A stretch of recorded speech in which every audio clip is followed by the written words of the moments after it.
All right, I'll tell you right now. Look, I know this is going to get everybody upset. If there's something to take out of your diet, wherever you stand, whatever aisle you're on, whatever diet belief system you are, that you're involved with, subscribe to, whatever it is, you need to take eggs out. So chicken eggs have to come out of your diet.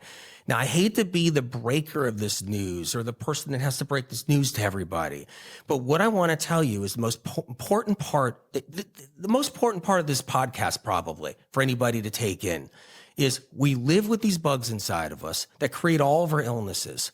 Whether it's not happening now, say we're younger, but it'll happen later when we're turning 40. It'll happen later when we're 45. It'll happen, whatever it is.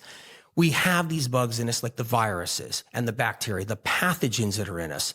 Eggs feed the pathogens, bottom line. No matter what you believe in out there, whatever diet system, whatever you believe in, protein and macros, whatever you're talking about in your life that you believe in, whether you're trainers, whether you're nutritionists, whether you're doctors, whatever it is, just know that when you eat the eggs, it feeds the pathogens. And I hate to break it to everybody, but pathogens come from sources. They come from places. They come from petri dishes. They come from labs a long time ago. And you know how they were raised? They were raised by being fed food. One of the foods that fed them was chicken eggs. We eat the eggs, we feed our viruses, and we get sicker slowly over time. Celery juice is getting you better. It's killing pathogens. But if you keep on feeding your pathogens, then it's kind of working against you. Right. So that's a powerful tool there. That's crazy. Yeah. I mean, I haven't eaten eggs for 16 years, but I had no idea that. I've never heard anyone raise that about eggs before. Yeah. Well, it's information you're not going to hear anywhere else. And that's why people heal with medical medium information. It's because it's finally new information, information that is different,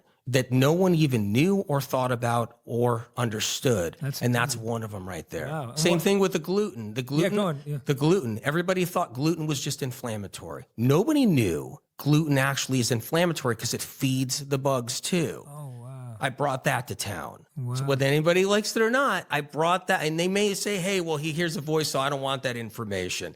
But no, guess what? They'll find that out pretty soon. I think even more people are talking about it. I think doctors are talking about it now because I've been putting it out there for so many years. The reason why people get sick on gluten and then someone else doesn't get sick on gluten, because you realize you can be 90 years old, eating gluten your whole life.